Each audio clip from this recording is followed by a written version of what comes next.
સુરતના અલથાણમાં ward number 30ના Bhajap મહિલા મોરચા પ્રમુખ દીપિકા પટેલે આપઘાત કર્યો હોવાની ઘટના સામે આવી છે, જ્યાં દીપિકા પટેલે પોતાના જ ઘરમાં ગળે ફાંસો ખાઈને આપઘાત કર્યો હતો। આપઘાતની ઘટનાને લઈને મૃતક મહિલાના પરિવારજનોએ હત્યાની આશંકા વ્યક્ત કરી છે। પરિવારે આ આપઘાત નહીં પરંતુ હત્યા કરી હોવાનો આરોપ લગાવ્યો છે। પરિવારે આરોપ લગાવ્યો છે કે મહિલાએ ફાંસો ખાધો હતો, પણ ત્યાં કોઈ દોરડું કે કોઈ પણ દુપટ્ટો ન હતો। ઘટના સમયે મહિલાના પતિ ખેતરમાં હતા અને ઘરમાં માત્ર બાળકો અને કોર્પોરેટર ચિરાગ પટેલ અને આકાશ પટેલ જ હાજર હોવાનો પરિવારે દાવો કર્યો છે।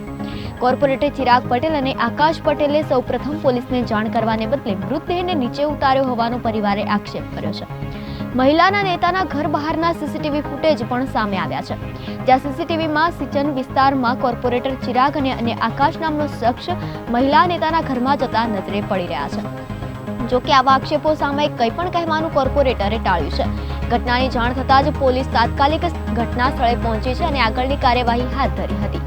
પોલીસ દ્વારા મહિલાના મૃતદેહને પોસ્ટમોર્ટમ અર્થે સિવિલ હોસ્પિટલમાં મોકલવામાં આવ્યો છે, જ્યાં મહિલા આગેવાને આત્મહત્યા કેમ કરી તે અંગે ઘૂંટાતું રહસ્ય છે, જેને લઈને પોલીસે તપાસ હાથ ધરી છે।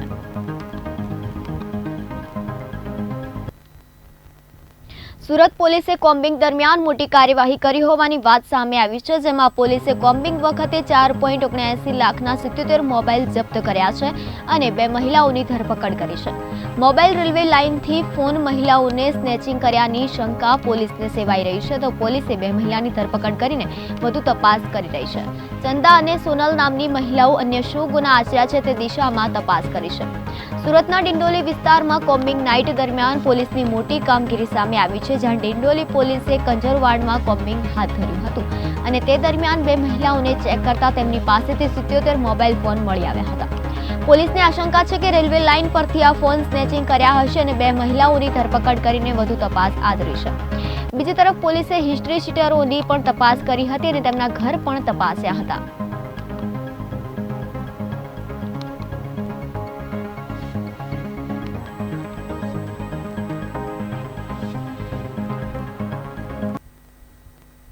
બીઝેડ ગ્રુપ બાદ વધુ એક કંપનીનું ઉઠામણું થયું હોવાની ચર્ચા સામે આવી છે, જેમાં પાલનપુરની પ્રસિદ્ધિ મલ્ટી ગ્રુપને તાળા લાગ્યા છે। પોન્ઝી સ્કીમના નામે રોકાણકારો સાથે છેતરપિંડી થઈ હોવાની વાત સામે આવતા રોકાણકારો ઓફિસ પર પહોંચ્યા હતા અને હોબાળો કર્યો હતો। આ સમગ્ર મામલે પોલીસે વધુ તપાસ હાથ ધરી છે, જ્યાં બનાસકાંઠાના પાલનપુરમાં રમણ નાઈએ પત્ની સાથે મળીને આ પોન્ઝી સ્કીમની શરૂઆત કરી હતી અને રૂપિયાની સામે ઊંચું વળતર આપતી હોવાની વાત સામે આવી છે। રમણભાઈ નાઈ મૂળ મજાદર ગામનો વતની હોવાનું ખુલ્યું છે, જેમાં તેણે ગુજરાતમાં પાલનપુર, મહેસાણા અને ધ્રાંગધ્રામાં બ્રાન્ચ ખોલી હતી। હાલમાં આ સ્કીમ ચલાવનાર વ્યક્તિ ફરાર છે અને લોકો તેને શોધી રહ્યા છે। તેના ઘરે પણ તાળા લગાવી દેવામાં આવ્યા છે, જેના કારણે રોકાણકારો ચિંતામાં મુકાયા છે।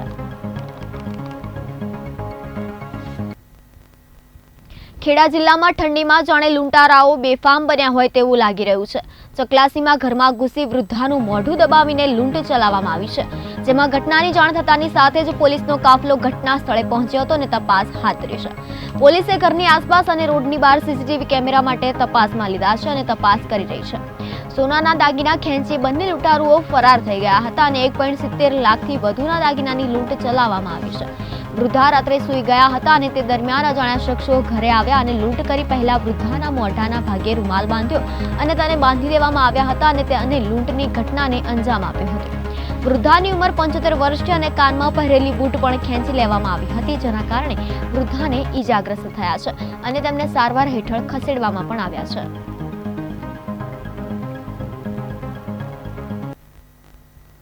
અમદાવાદમાં રફતારનો ભયાનક આતંક યથાવત જોવા મળી રહ્યો છે। જો કે હદ તો એટલી થઈ રહી છે કે અમદાવાદમાં કોમ્બિંગ સમયે પોલીસકર્મી પર કાર ચડાવવાની ઘટના બની છે। ગઈકાલે રાત્રે ચાંદખેડા વિસ્તારમાં તપોવન સર્કલ પાસે એક લક્ઝરિયસ કાર ચાલકે પોલીસકર્મી પર જ કાર ચડાવી દેવાનો પ્રયાસ કર્યો હતો। જો કે આરોપીની ધરપકડ કરી છે। અમદાવાદમાં કોમ્બિંગ સમયે પોલીસકર્મી પર કાર ચડાવવાના કેસમાં પોલીસે કાર ચાલક જમીન દલાલ અને તેની પત્નીની ધરપકડ કરી છે। પોલીસે કાળા કાચવાળી એસયુવી કાર પણ કબજે કરી છે। ગઈકાલે રાત્રે ચાંદખેડાના તપોવન સર્કલ પાસે એસયુવી કાર ચાલકે નાકાબંધી સમયે પૂરપાટ ઝડપે કાર દોડાવી હતી, જેમાં કાર રોકવાનો પ્રયાસ કરનાર કોન્સ્ટેબલ ઈજાગ્રસ્ત થયો છે। પોલીસે આ સમગ્ર મામલે ગુનો નોંધીને વધુ તપાસ કરી હતી, જેમાં કોન્સ્ટેબલને જાનથી મારી નાખવાના ઈરાદે કાર ચાલક જમીન દલાલે કાર ચડાવ્યો હોવાનો આરોપ છે। કોન્સ્ટેબલ પર કાર ચડાવવા વાંકી ચૂંકી કાર ચલાવવાનો આક્ષેપ પણ થઈ રહ્યો છે. પોલીસે કાર ચાલક જમીન દલાલ અને તેની પત્નીની પૂછપરછ હાથ ધરી છે.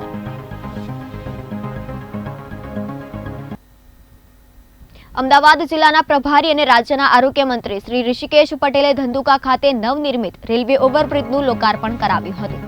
65 કરોડના ખર્ચે નિર્માણ પામેલ રેલવે ઓવરબ્રિજને ખુલ્લો મૂકતા મંત્રી ઋષિકેશ પટેલે જણાવ્યું હતું કે પીએમ નરેન્દ્ર મોદીના માર્ગદર્શનમાં અને સીએમ ભૂપેન્દ્ર પટેલના નેતૃત્વમાં ડબલ એન્જિન સરકાર હંમેશા પ્રજાની સમસ્યાઓના સમાધાન માટે કાર્યરત છે. અમદાવાદ શહેર જિલ્લા સહિત સૌરાષ્ટ્રથી સુરત અને સુરતથી સૌરાષ્ટ્ર જતા યાત્રિકો તથા ઉદ્યોગકારો માટે આ રેલવે ઓવરબ્રિજ આશીર્વાદરૂપ સાબિત થશે. રેલવે ઓવરબ્રિજના લીધે હવે ટ્રાફિક ડાયવર્ટ થવાના કારણે ફાટક પર જે વિલંબ કરવો પડતો હતો તેમાં મહદ અંશે રાહત મળશે તથા પ્રજાજનોના ઈંધણ, પૈસા અને સમયની બચત થશે, એમ મંત્રીએ ઉમેર્યું હતું. વધુમાં તેમણે જણાવ્યું હતું કે વડાપ્રધાન નરેન્દ્ર મોદીએ રાજ્યના તત્કાલીન મુખ્યમંત્રી તરીકે રાજ્યમાં વિકાસની અવિરત યાત્રાની શરૂઆત કરાવેલી. તેમણે ખેડૂતો, મહિલાઓ અને ગામડાના વિકાસને કેન્દ્ર સ્થાને રાખીને સતત તેમના ઉત્થાન માટેના પ્રયાસો કરેલા છે.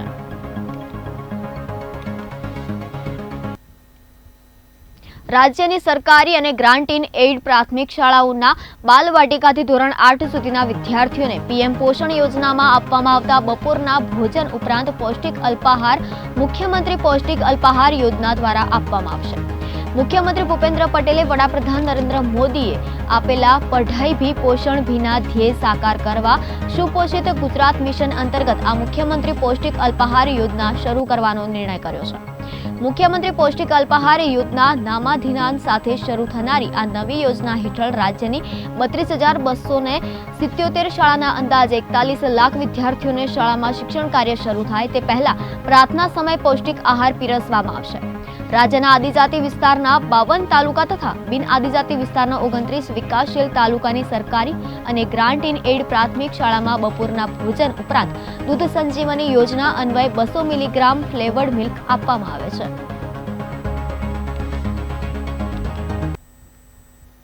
વડોદરાના એક ફિલ્મ થિયેટરનો વિડીયો સોશિયલ મીડિયામાં વાયરલ થયો છે, જેમાં થિયેટરમાં કોલ્ડ ડ્રિંક્સ, ઠંડા પીણા, પોપકોર્ન અને ઠંડા પીણાની ટ્રેમાં ઉંદર ફરી રહ્યો છે તેવો વિડીયો સોશિયલ મીડિયામાં વાયરલ થયો છે.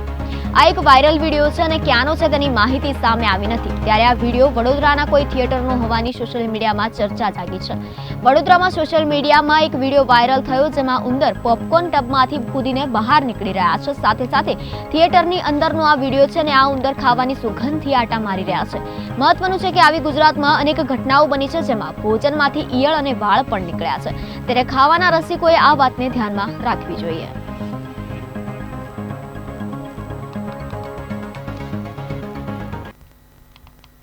વડોદરા મ્યુનિસિપલ કોર્પોરેશન હસ્તક નગર પ્રાથમિક શિક્ષણ સમિતિ સંચાલિત અટલાદરા સ્થિત ડોક્ટર શ્યામ પ્રસાદ મુખર્જી પ્રાથમિક શાળાનું મકાન નવું બનાવવામાં આવશે.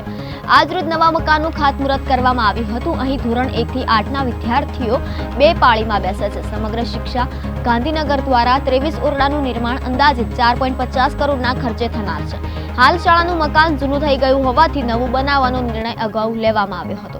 શાળાના પ્રાંગણમાં જ નવું બિલ્ડિંગ બન્યા બાદ જૂનું બિલ્ડિંગ ડિમોલિશન કરવામાં આવશે તેમ જણાવ્યું હતું. આજરોજ મુખ્ય અતિથિ ડેપ્યુટી મેયર તેમજ શાળાની વિદ્યાર્થીનીઓના હસ્તે નવીન શાળા મકાનનું ખાતમુહૂર્ત કરવામાં આવ્યું હતું. ટૂંક સમયમાં તરસાલી, અકોટા શહેર વિસ્તારની 10 જેટલી પ્રાથમિક શાળાઓના નવા મકાનનું ખાતમુહૂર્ત આશરે 25 કરોડના ખર્ચે કરવામાં આવનાર છે તેમ જાણવા મળ્યું છે. હજુ ગયા મહિને જ દયાનંદ સરસ્વતી પ્રાથમિક શાળા એકતાનગરના નવીન શાળાના પ્લોટનું ભૂમિપૂજન કરવામાં આવ્યું હતું. આ શાળામાં બંને પાળીમાં 1500થી પણ વધુ વિદ્યાર્થીઓ હાલ અભ્યાસ કરી રહ્યા છે.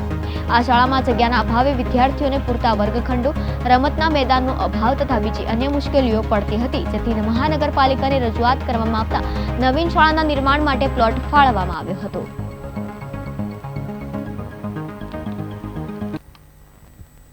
આજકાલ તો સાબરમતી રિપોર્ટની ચારેકોર ચર્ચા થઈ રહી છે. આ તરફ હવે સમાચાર સામે આવ્યા છે કે વડાપ્રધાન નરેન્દ્ર મોદી આજે સોમવારે સાંજે 4 વાગે ફિલ્મ ધ સાબરમતી રિપોર્ટ નિહાળવાના છે. મહત્વનું છે કે પીએમ મોદી આ ફિલ્મના વખાણ કરી ચૂક્યા છે. આ ફિલ્મમાં વિક્રાંત મેસી લીડ રોલમાં છે. આ ફિલ્મ ગુજરાતની ગોધરાની ઘટના પર આધારિત છે. વિગતો મુજબ પીએમ નવી દિલ્હીના બાલયોગી ઓડિટોરિયમમાં આ ફિલ્મ જોશે. ફિલ્મ ધ સાબરમતી રિપોર્ટ ગયા મહિને 15 નવેમ્બર સિનેમાઘરોમાં રિલીઝ થઈ ગઈ હતી. ફિલ્મની રિલીઝ દરમિયાન પીએમ મોદીએ સોશિયલ મીડિયામાં પ્લેટફોર્મ પર ફિલ્મના વખાણ પણ કર્યા હતા. એ સારી વાત છે કે હવે સત્ય બહાર આવી રહ્યું છે, અને તે પણ એવી રીતે કે સામાન્ય લોકો પણ જોઈ શકે. નકલી વાર્તા માત્ર થોડા સમય માટે જ ચાલે છે, અંતે હકીકતો બહાર આવતી જ હોય છે. પીએમ એક પોસ્ટને રીટ્વીટ કરીને ફિલ્મની પ્રશંસા પણ કરી હતી. ફિલ્મ સંબંધિત આ પોસ્ટ એક પત્રકાર દ્વારા કરવામાં આવી હતી. આ ફિલ્મ 2002માં ગોધરામાં બનેલી ટ્રેન સળગાવવાની ઘટના પર આધારિત છે.